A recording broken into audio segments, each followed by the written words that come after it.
I'm Andrew Jenkinson, the Caravan Expert, and welcome to my Caravan channel. 41k for a touring caravan? You've heard right. Let's go and find out some more.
Right, you've seen the outside of this new top of the range Coachman, the Lusso, and it's one heck of a tourer.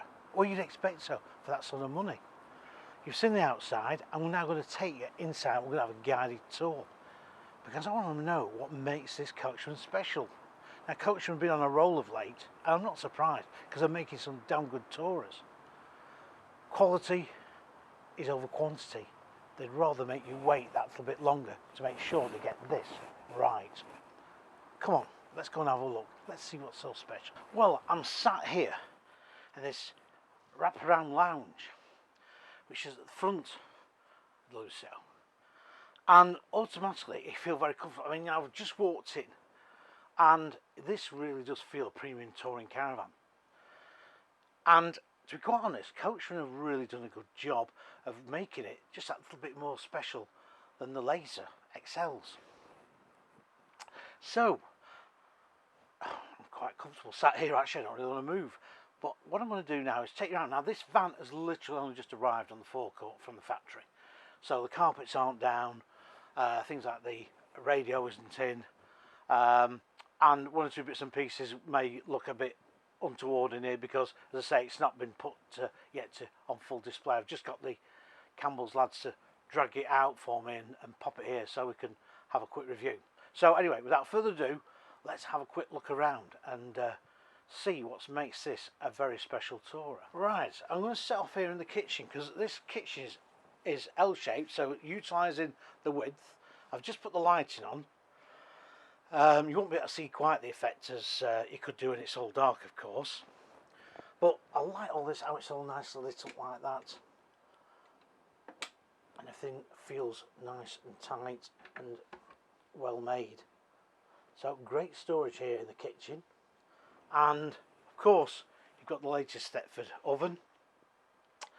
And of course that comes with the dual fuel hob, as you'd expect. And good sized sink. And what I do like, I know it's just a minor thing, but I do like this window. Look how large that window is. It really makes the kitchen feel bigger and wider. Now there's actually some plug sockets here. I thought there may have been more than that. I thought there might have been an extra plug socket there, but two I suppose will do.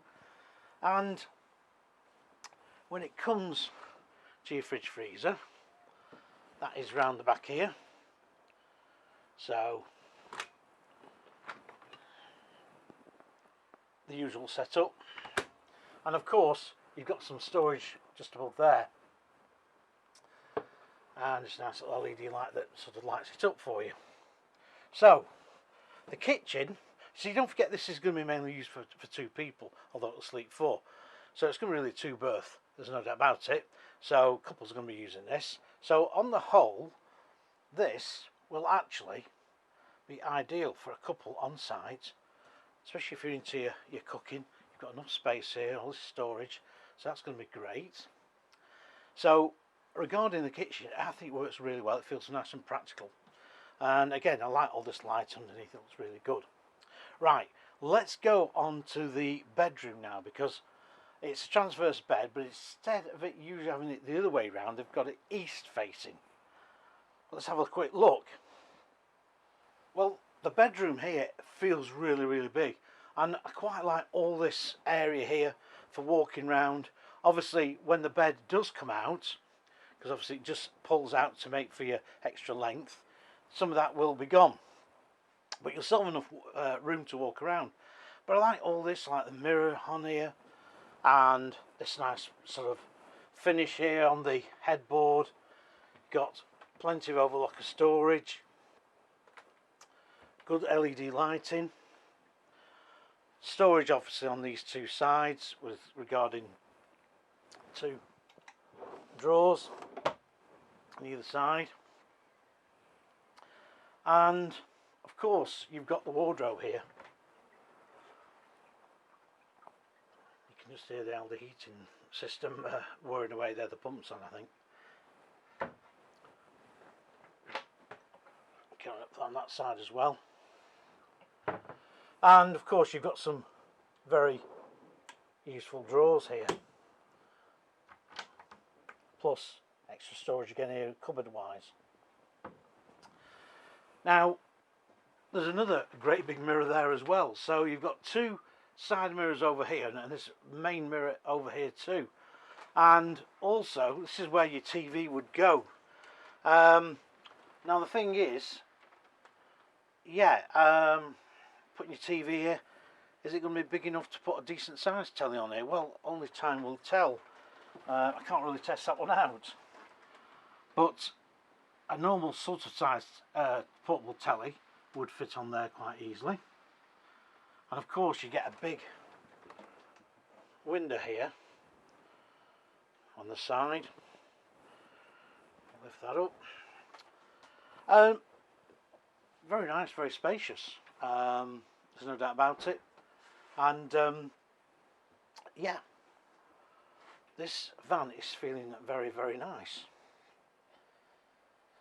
So I'm going to go into the washroom now and see what that's like, see if that follows on. There's a sliding door here. Now what I've done is I've had to put the carpet in the back here, so please do forgive the carpet being there. Thetford loo of course, and radiator dryer there, because obviously full of these as I said before. Towel rail put up here on the wall. Some nice little discreet LED lights, and again storage up here for your bathroom stuff. And again another big mirror at the back end here, plus decent sized hot hand basin, all nicely finished.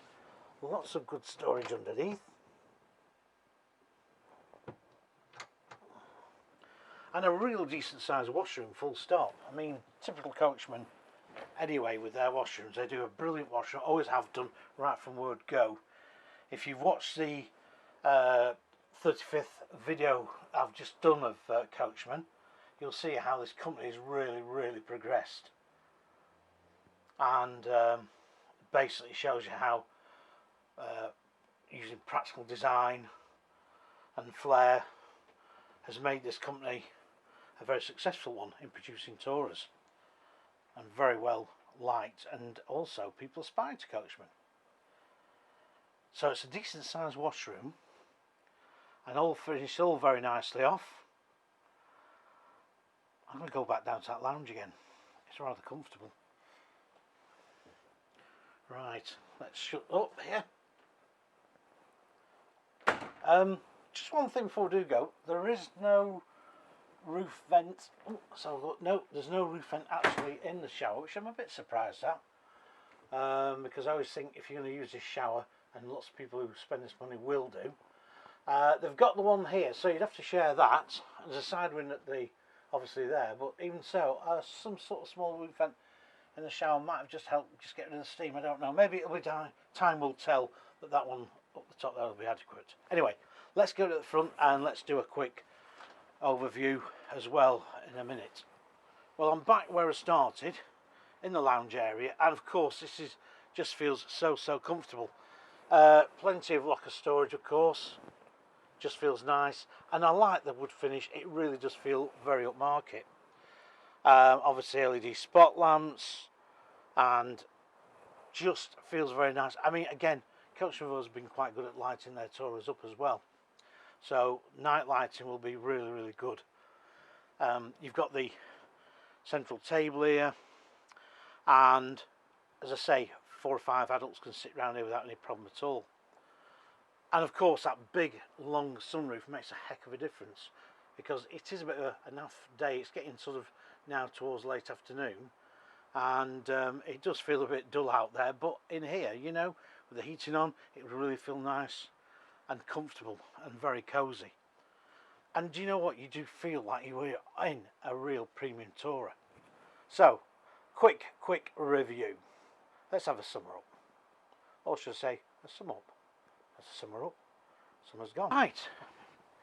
Well, the Lusso definitely feels a premium tourer. There's no doubt about it, as I just said before. The van's solid.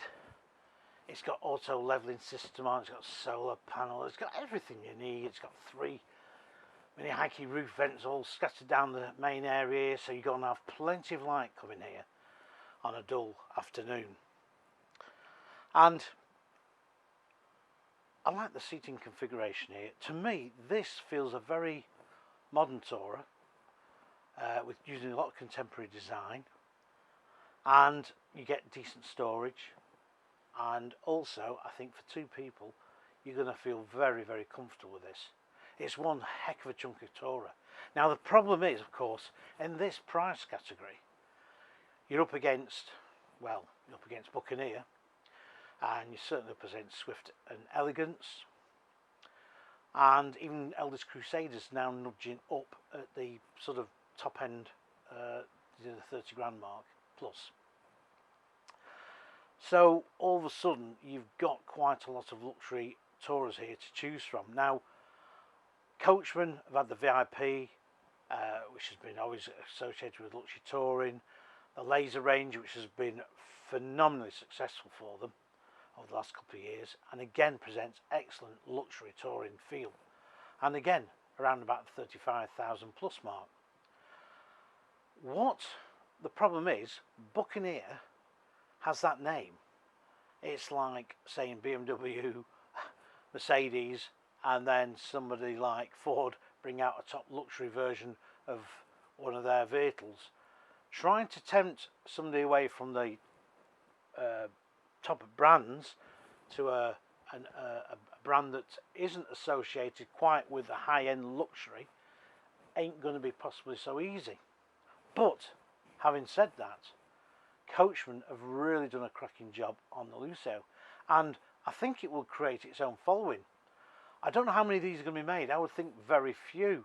And I think what I would do if I was Coachman, I think I was going to be play on this Lusso name now, and I would only produce so many and keep people biting at the cherry and wanting more. The Buccaneers, will have only quickly looked at the Buccaneers. They look very nice for this year, and again they've got that Buccaneer badge on, which Eldest, in all fairness, have worked very hard to bring that Buccaneer name to something that Caravan has aspired to. But Coachman are really chomping at the bit here. They're biting behind the likes of Buccaneer. And you know what? I think this may start to have a little bit of a nudge on Buccaneer. So, with 41,000, is it worth it? Well, it's worth it to the people that are buying it. Would I spend 41k? Probably not, but then I'm just a bit miserly and mean and just generally try and keep my money in my pocket as much as I can. Hence I've got a 12-year-old Caravan that suits me fine. But I suppose if money was no object and I wanted something decent, I think the Lusso would be definitely on the top of my list.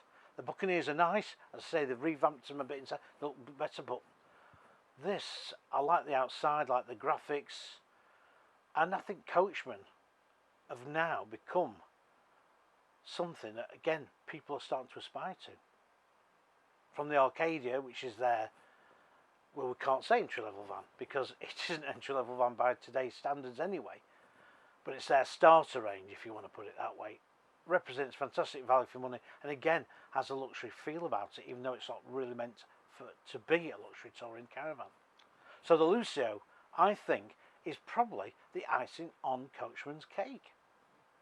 They probably have a market for this, and what I can tell so far is several of these have been sold already before they even built properly the first one. Right, I'm going to love you and leave you, and please subscribe, and also please put some likes on here, and any comments please obviously do, no matter what, whether it's one of these or any tourers or motorhome reviews I do. I'm always willing to reply back when I can, and in the meantime please keep watching, and look out for the Lusso at your local Coachman dealer. Come and have a look. I'd like to hear your thoughts too. Bye for now.